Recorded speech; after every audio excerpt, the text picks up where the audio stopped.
this is where things start to get a little bit depressing. I was going to drive it off a cliff, I'm going to scrap it, so I've decided to remove the intake. So that was a complete waste of time. It's stressing me out, and to be honest with you, I had to give it a bit of a break. Hello all, welcome back to my channel, Rover Turbo. This is the video on the Range Rover V8. This is the part 9, I believe, on this video now. This is the last part for this video on this Range Rover, and it is now officially for sale. The price I want for this is £3,500, and contact me, email address, I'll put in there. So let's get straight on with the video. Right, I forgot I was supposed to be videoing this, I just remembered. So this has got a small oil leak coming from somewhere. I don't know where it's coming from. The cam covers have already been done recently, apparently. Right, it's a quite big of a job because of the LPG. And there's a water leak, very tiny water leak. It's probably something. So, I mean, I'm not topping it up, but again, there's a water leak again, I think, coming from this area, and sometimes when you start it, there's a squeal from the belts. So I've narrowed down the battery drain to the alternator, and the alternator on these are water cooled, so they're in like a water housing. So I thought I'd kill two birds with one stone and just get the whole front panel off, the radiators out, assuming I can do that, which would give me a good look on the front of the engine, so I can see where the water leaks come from the water pump or the thermostat, or I can get the alternator out and I can look at that. It's actually quite easy to take off. I started by taking out all the headlamp and stuff like that, but you don't actually need to do that to get the slam panel out, because you just pull the headlamp forward just a little bit. As it turns out, the slam panel is just held on with just bolts. There's two bolts there. There's two bolts there. You've got the bolts which bolt through. So basically all the bolts you can see on the top of the slam panel, and then you've got the bonnet catches. So there's little torques which go through the slam panel. These ones which go through into these, so three of them that go through into each bonnet catch. There's 6 of those. 3 there, 3 there, and you've got two 10mm go in there, 2 10mm go in there. And there's 2 10mm that go in there, 2 10mm that go in there. These are 2 13s. And there's a couple of little bolts, I think they're 10, which go down and screw into a plastic cover which goes over the top. So this is the slam panel. So it just literally just bolts down, and then that goes over the top, and then that goes over the top of it. So I think it's these through here go into these, and then it just sort of wiggles out. So, and then you just leave these in place. There's a couple of plastic clips which go on the top here, somewhere or another, like that, I think. Can't really remember. They go on there somewhere. This might be the wrong one. So there's one there. There's one there. It just clips on and then locates into the slam panel, and then that leaves all of these loose. I've just took out the airbox. Obviously, it depends on whether you've got a diesel model or a petrol model, but to get to the bolts, this again, another reason why I'm doing it is that this condenser might be rotten. So 2 bolts there, 2 Allen key bolts, and that will disconnect the aircon from the aircon rad, because it may be that if this air conditioning condenser is rotten, I can replace that while I've got it out and get the aircon topped up and hope it holds air or gas, and then the aircon will work, which would be a nice thing to do. Also, disconnect the coolant hoses, have a look at these hoses. I think this is to do with the power steering cooler. So again, I'm hoping that I can take a lot of it out and then just swing a lot of the stuff out of the way. So I'm going to disconnect some more stuff, and I'll come back. This fan cowling as well, there's a couple of screws there. I think these are supposed to be plastic poppers, but these are screws. And then this fan cowling will come out, which will allow us a little bit more access. The viscous fan is missing at the moment because my one was stuck on, so I've got a replacement viscous fan, even though you don't need it, because this fan does cut in and cut out when it needs to. So maybe midsummer towing, you may want that fan on the back there, but I'm going to put it back anyway because that's what it's supposed to have. Right, a little bit more progress. I've got the radiator hoses off, I've got the overflow hose there, there's just a little Jubilee clip on the end of there. Could have taken it off of there, I suppose, but... And then you've got the upper coolant pipe. Now these are just clipped on. So basically you just get your screwdriver in there, your pick or whatever, and you pull that out. But when you put them back on, you just need to put those back into position and they will just clip on like that. And those will just spring back. And clip on. They've got an O-ring in there, just check that's okay. You've got one there. So you've got the overflow, that one. There's a hose at the bottom, exactly the same principle. There's a metal clip on there, and you just wiggle that off. And then the same on the lower hose down there, pull the clip out and lower it off. Undone these two connectors here. So they're undone. So literally, the radiator just slides out.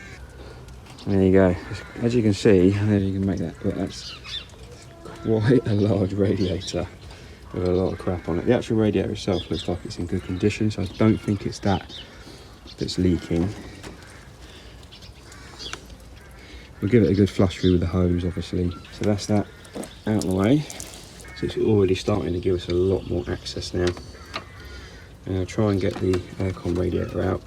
I don't know if that will just slide out. Sometimes it's held with little plastic clips. But as you can see, can you see that? That belt there, that's the air conditioning belt. So that needs replacing. That one looks okay. So I don't know whether it was this one that was screeching. And I don't know whether there's coolant dripping onto the belt, which is what's making it squeal when it starts up sometimes. But that looks like it's been replaced. Yeah, you can still see the writing on it, look. Just in there. So that's been replaced recently. Maybe. So this is the reason why I'm doing it. I'm just gonna get this, hopefully gonna get all this off. Don't know how far I'm gonna go, but I can definitely gain access to more stuff now. And then see if I can work out where the coolant's coming from. Take some more stuff off. Take this top hose off probably take this bottom hose off. Take the belt off, both belts. Tensioners are a bit of a weird thing on these, but I'm gonna get this air conditioning. Hopefully this will just slide out. So this plastic piece looks like it's just held on with these two plastic clips. One there, and one in there. Right, so I've just noticed there is a screw just there. Can you see that? Torque screw which is holding the aircon rad into this plastic housing. So I'm going to undo that. Yeah, Torque's 25 bolt. This just goes into there, and then it looks like this will just slide out. It doesn't really look like there's anything wrong with that, does it? And that looks relatively new. Yes, this is the power steering cooler. And I'll see if now I can get this fan out of the way. Hopefully it'll just lift out now. A lot more access. It didn't take me that long. It's only taken me maybe 40 minutes, maybe an hour to do that. And the amount of time it's going to save me it's just, I thought might as well just do it. Alright, so a little bit more progress. We've undone the tensioner here. So there's two 13mm bolts, which makes this all sloppy. Then you have to undo this bolt here, which, because it's in the way of the alternator, can take the alternator off. It's a T50. There's a plastic cap over there, you just have to flick it off with your screwdriver, pull that out, and then that's out of the way. So there's bolts, 10mm bolts all the way around here. I've already pulled off this connector, which is just another little spring clip you just have to pull out and then pull off. We've got this connector here, which is the connection to the ECU dash whatever. There's a little plastic tab you have to push in, and then there's a big, this is plastic, which is the main cable. So it's plastic with a metal insert. So that was a 17 to there, so battery disconnected. And then I'm going to undo all the 10mm bolts and I'm going to take the alternator off. But it looks like that's been replaced at some point because it's not the same colour as the rest. Oh, there you go. Yeah, it's an aftermarket. That explains why it looks like someone's been here before, replacing the belt and whatnot. So that's 6 10mm bolts all the way around. Came out quite easy with the gun. So I'm assuming this will just pull off now. So obviously I'm looking out for some kind of O-ring on the back side of this alternator, which is another possible place that this could have been leaking from. So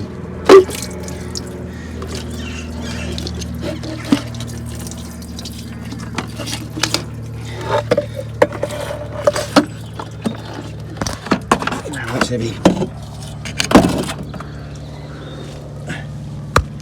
Wow, that's heavy. But these are water cooled and they sit in a bath of water. Not a bath technically because it's a coolant obviously, but yeah, I mean this seal looks very, very flat, but you can also make out in some, like there for example, you can just see where all the rubber's starting to deform. So I don't know if you can get replacement O-rings. As this is charging fine, I'm going to take this apart and I'm going to buy a diode kit for it and test that better now for the drain with the diode test. And obviously I can see if I can get a new O-ring for that, so I don't really want to put it back in the silicone, which looks like what someone's done when they've just replaced it. They've just put silicone on it, but I would have thought that this whole unit comes new with an O-ring on it, but that doesn't look like that's what's happened. We give this all a bit of a jet wash because it looks pretty terrible. I'm going to get a couple of new belts, and I think I'm going to get a new water pump and a new thermostat, or at least take this off so I can have a good look inside and check O-rings and stuff like that, because I'm not going to, if I'm going to take this apart, I'm going to put it all back together with, you know, if I need to, a new hose or a new O-ring or whatever, because it's going to be impossible now for me to try and find out where this leak's coming from, but it's definitely coming from this area. So that's everything pretty much stripped down now. The water pump's out, the thermostat housing, the alternator, crank pulley off, that kind of stuff. I've just sprayed everything with neat TFR. So I've just gone round and sprayed everything. Right, so I'm just going to take this alternator apart. I'd already taken the pulley off. I just used the windy gun and just held the pulley. I think that was 24mm, that one. You have to scrape off all of this silicone goo and undo these 25mm Torx and this 13, and then that comes off, and it comes off, which leaves you with the main bulk of the alternator. Right, so I've given that all a bit of a jet wash. That all looks much cleaner. Annoyingly, the battery drain has completely disappeared, so I don't know whether it's because obviously this part has been disconnected and there's no power now to the alternator, but this is it stripped down basically, and this is the rectifier or the diode pack or whatever it is, and all we're left with is this which goes on the back, and then I believe that these are diodes. I'm not absolutely sure. So basically they're earthed in the outer casing, so if you do a diode test between that and that, it goes one way, but if you do probe it the other way, it doesn't actually it passes the test. So I'm a little bit confused because yeah, when I had it all wired up it was failing. So you can buy replacement ones of these, you just need to double check it's the right part. The person on eBay couldn't confirm whether this was the correct part because it didn't have a part number, but it looks identical. So it doesn't come with a bearing, so the bearing will have to come out. I'm pretty sure if I heat the aluminium evenly, the bearing will just pop out, because the aluminium will heat up quicker than the steel bearing. It will expand quicker than the bearing will, so this will get bigger before this does, so the bearing will fall out.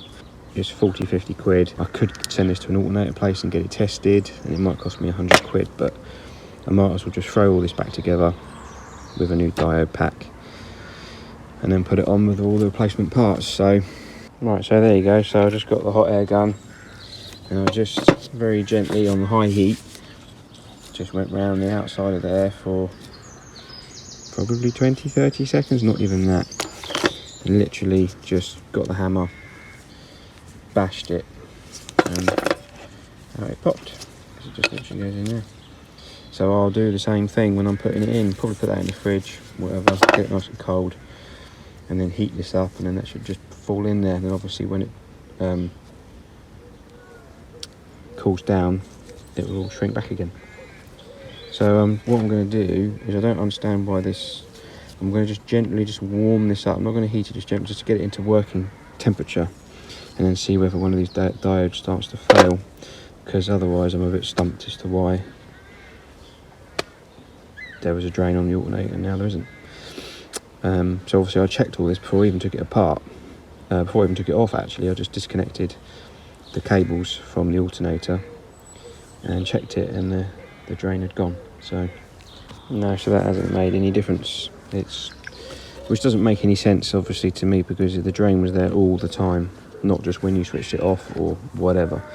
It would sit there cold for days and the battery would go flat. So maybe it needs power.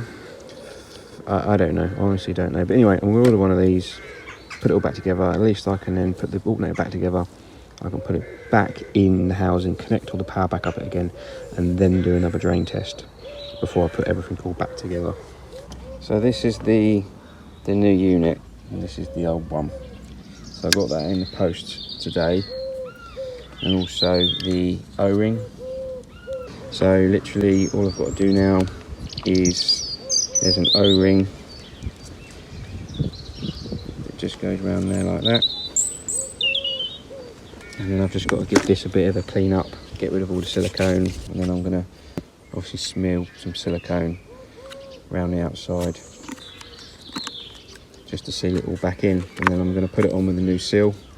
I'm going to connect the battery, and I'm going to check, plug it all in obviously, and I'm going to check that my drain has now disappeared. So there you go, there's the O-ring back in. That was a bit of a pain in the bum because it's slightly smaller than the actual slot it's going into, but you can see now that's raised, which the other one was completely flat. So I've just got to tighten that nut up, and then I've put silicone all the way around that and put that on, bolted the little nut on. So that's basically ready to go on. Right, just doing a little update on this. It's been a few days, and to be honest with you, I had to give it a bit of a break because it's stressing me out. I got the diode pack for the alternator, put that all back together, put it on with a new seal, as you saw, connected the battery up, got no battery drain, fantastic. Turn ignition on, turn ignition off, got a battery drain. And it just seems like when you power up the alternator,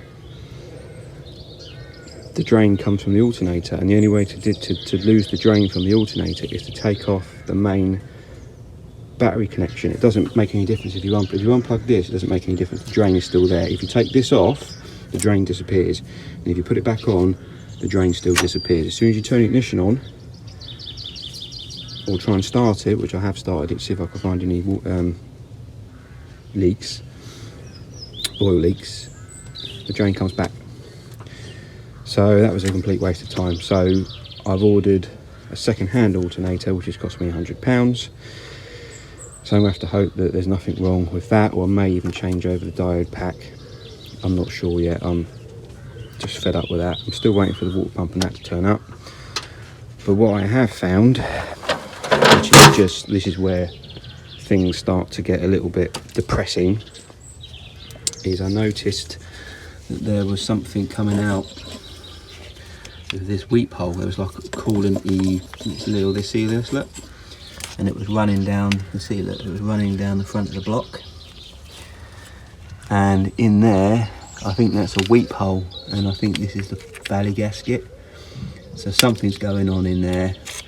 So I've decided to remove the intake. I ummed and ahed about it. I wasn't sure what I was going to do. I was going to scrap it.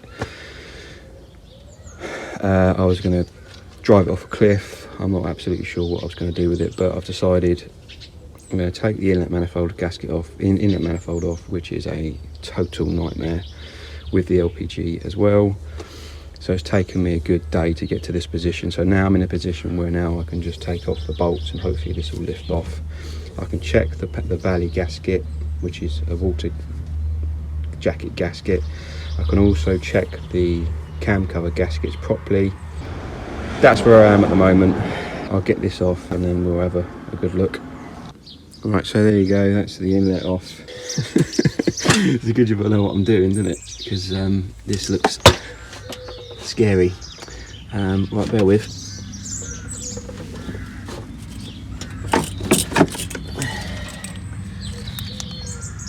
Right, so we've got, I mean, that looks like coolant. So what I'm going to do is obviously I'm going to check all of the cam cover gaskets. I mean, they all look fine. I'll have a look on the back. I'll check this oil separator, make sure that pipe all the way down is all good. I'm going to replace this sealant this is sealed on with, take that off, reseal it, put it back on. But this is not where I want it to be. I mean, the water pump should be coming today, thermostat the day after. I was hoping it would be back together by the end of the week, bearing in mind it's Wednesday today, and that's not going to happen because I need to order gaskets. So hooray for me. Right, so that's the valley pan off. It's quite easy to do, so I had to take out 4 knock sensors, which are 13mm bolts, and I've just literally just pushed those 2 that way and those 2 that way. Those are 10mm bolts, and it came up quite easily, and I found the source of my coolant leak, because obviously what's been happening, it's breached there. Look, you see that? You can see the little river running. It's running down the front here, and it's filling up the inside of this valley, and it's coming out of this wheat pile down there. So that was my coolant leak. So at least I found my coolant leak. Give that a clean up. Give that a clean up. RTV. So a little bit more progress. Cleaned all the maintenance surfaces up. Cleaned it. Air lined out all of the holes. Put some RTV sealant, which is what they come with from the factory. Bolted that all back down. Put the knock sensors back in. So that's that done. Clean up the end of the tubes. Pop those back in. Put the inlet back on again. Alright, as you can see, I've put it all back together. I didn't video it, I didn't see the point. All the coolant, I'm just bleeding the coolant at the moment because it was completely dry. I think it was 17 litres, I think I looked up these take. It's all running fine. So I've checked for leaks and stuff. The battery drain now has completely disappeared from that alternator. The coolant leaks have all been dealt with. There's still a small oil leak coming from somewhere on this side of the engine. I don't know where that's coming from. I don't think it's anything serious enough to worry about. It will mean tearing the engine apart to get to that, I believe. But I've also worked out the LPG system. So on the LPG system, this button here, so basically it's on or off. That's or off or automatic is how it works. So in that there, it's got a little picture of a petrol can, which basically means it's on petrol, no gas. I assumed it had no gas in it, because when you turn the ignition on, it shows a red light there, and I assumed it meant it was empty, but that is actually, those green lights are actually the LPG indicators. So that means that it's got 1 bar left. Because the vaporizer uses coolant to warm up the gas, it has to wait until the coolant temperature gets up to enough temperature to actually activate the LPG. So if you put that into automatic and you start the engine, it runs on petrol as normal. When it gets into a condition where it can run on LPG, it automatically switches over, and what this light does, it goes from red, then it flashes amber, which I believe is a changeover stage. So it goes from part LPG, part petrol to stabilise, and then it goes over to full LPG, and this light goes green. And I have had it running on that, and it works absolutely perfect. I've checked for leaks and everything under the bonnet. I can't smell any gas, so I believe that that's all fine. So for shits and giggles, I am going to get it topped up. I don't know how much I'm going to put in it, because I believe at this current point in time it's 90p a litre, and I think it's a 95 litre tank.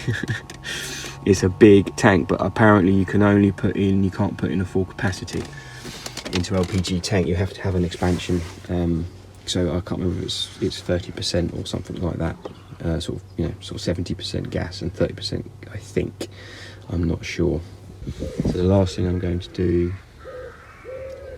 is possibly change the Schrader valves in the air conditioning pipes and just top it up and see whether it will take a charge or not. So that's pretty much it. So obviously it's MOT'd, the coolant leaks are sorted, so all it needs now is a good clean up. So I'll give it a good wash, probably get a new wiper blade in there, and then we'll give the interior a good clean and then put it up for sale. I was going to ask 2.5 grand as it was before with the battery drain and the coolant leak, but since I've put all this money into it now, with the valley gasket and the water pump thermostat, I'm going to be asking 3.5. So that's how much I think I want for it. So that I think is in good. It's got a stack of paperwork. It's got really good service history with the LPG system that's functioning fine. Good tyres. And the only damage I think to speak of, or the corrosion really, is this bit here. And obviously I went through the whole lot, new brakes, which we know from the previous videos. So right, so there you go. That's the end of the video series on this Range Rover. Being 9 parts long, it was quite a battle, but we got through it. So thank you very much for watching. Like, subscribe, share, all that good stuff, and I shall see you in the next video. Cheers.